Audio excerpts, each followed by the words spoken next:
वो बड़ा वड्डा वाकया और बड़ा नसीहत और मौज। दिल्ली के अंदर दो ताजर सन, इंडिया का शहर है दिल्ली, सुनिया जे कि कोई नहीं। दिल्ली के अंदर दो ताजर सन, गल बड़ी तवज्जो नाल सुनने वाली, सबक मौज गल है।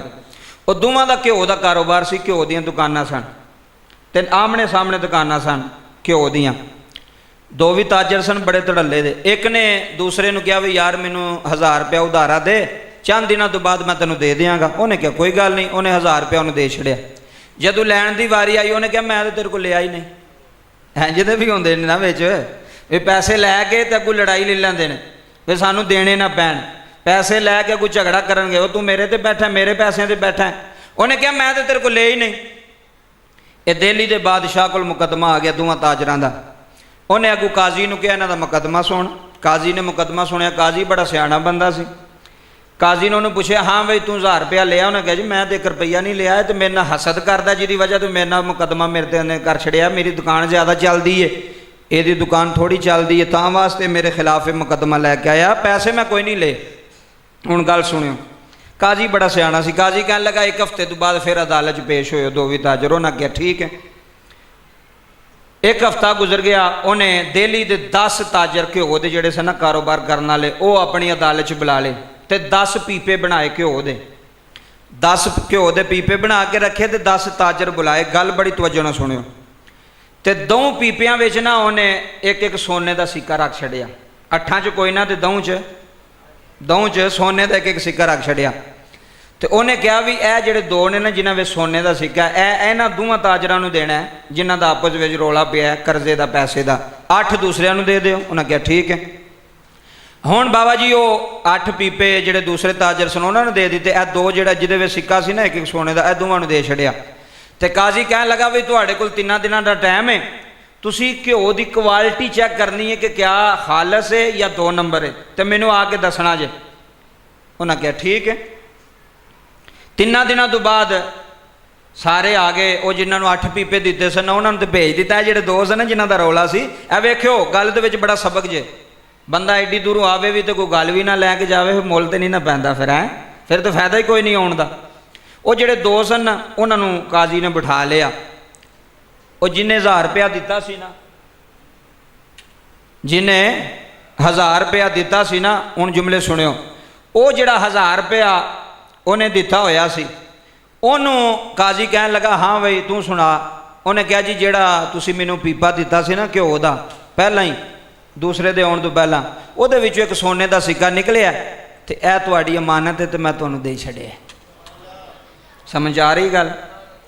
जिहड़ा दूसरा सी ना उन्हें पहला ही कढ़ के पुत्तर नूं फड़ा छड़िया सी। वे तू कोर आके इहनूं की पता लगना। हुण जिन्हां रखिया सी साईयां नूं तो पता सी। हुण उन्हें पहला ही दे छड़िया जिन्हें 1000 रुपया कर्जा दिता सी। ते जिन्हें कर्जा लैके मनुकर गया ना, तो काजी उन्होंने कहन लगा हाँ भी तेरे पीपे च भी कोई चीज़ निकली? उन्हें कहा कोई नहीं जी निकली। घ्यो की क्वालिटी? उन्हें कहा वो भी 2 नंबर है। उन्हें कहा अच्छा। काजी ने सिपाहियां नूं दौड़ाया। सिपाहियां नूं कहन लगा जाओ ये मुंडे को जिहड़ा रुपया ना उन्होंने भी नाल लैके आओ, जिहड़े पैसे ने उन्होंने भी नाल लैके आओ।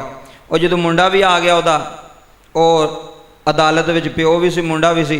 काजी कहन लगा भी पीपे में 500 रुपया सी, इधर मैनू कर हाँ जो कढ़िया विचों।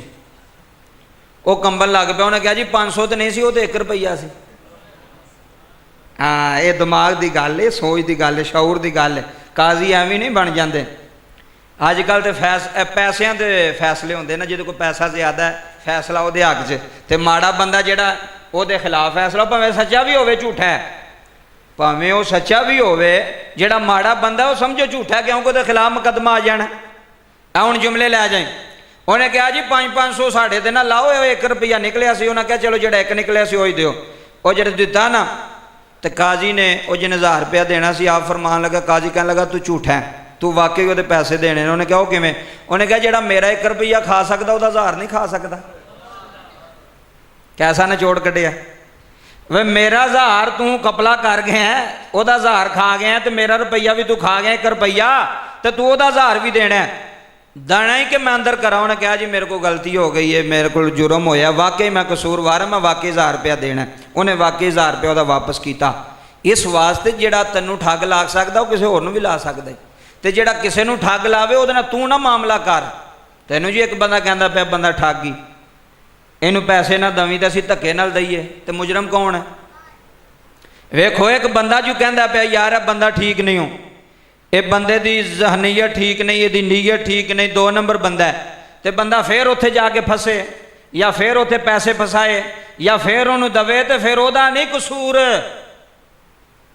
ਉਹ ਬੜਾ ਵੱਡਾ ਕਿਸੇ ਜੁਮਲਾ ਲਿਖਿਆ, ਉਹਨਾਂ ਕਿਹਾ ਜਿੰਨਾ ਤੱਕ ਲਾਲਚੀ ਜ਼ਿੰਦਾ ਨੇ ਨਾ, ਠੱਗਾਂ ਦੇ ਮੇਲੇ ਹੀ ਮੇਲੇ ਨੇ। ਜਿੰਨਾ ਤੱਕ ਲਾਲਚੀ ਜ਼ਿੰਦਾ, ਠੱਗਾਂ ਦੇ ਠੱਗ ਲੱਗਦੇ ਹੀ ਰਹਿਣੇ ਨੇ। ਤੇ ਇਸ ਵਾਸਤੇ ਜਦੋਂ ਪਤਾ ਜੋ ਲੱਗ ਗਿਆ ਕਿ ਬੰਦਾ ਠੀਕ ਨਹੀਂ, ਉਹਦੇ ਤੋਂ ਕਿਨਾਰਾ ਕਰ ਲਵੋ। ਇਸ ਗੱਲ ਤੋਂ ਸਬਕ ਮਿਲਦਾ ਹੈ ਕਿ ਜਿਹੜਾ ਬੰਦਾ ਇੱਕ ਵਾਰੀ ਤੁਹਾਡੇ ਕੋਲ ਪੈਸੇ ਲੈ ਕੇ ਉਹਨੇ ਵਾਪਸ ਨਹੀਂ ਕੀਤੇ, ਫਿਰ ਤੁਸੀਂ ਕਿਉਂ ਦੇ ਰਹੇ ਹੋ ਉਹਨੂੰ? ਮੌਲਾ ਅਲੀ ਨੇ ਵੀ ਫਰਮਾਇਆ ਮੌਮਿਨ ਬੰਦਾ ਇੱਕ ਸੁਰਾਖ ਤੋਂ 2 ਵਾਰੀ ਨਹੀਂ ਦੱਸਿਆ ਜਾ ਸਕਦਾ। ਇਸ ਵਾਸਤੇ ਇhtiyat ਕਰੋ। ਅੱਗੇ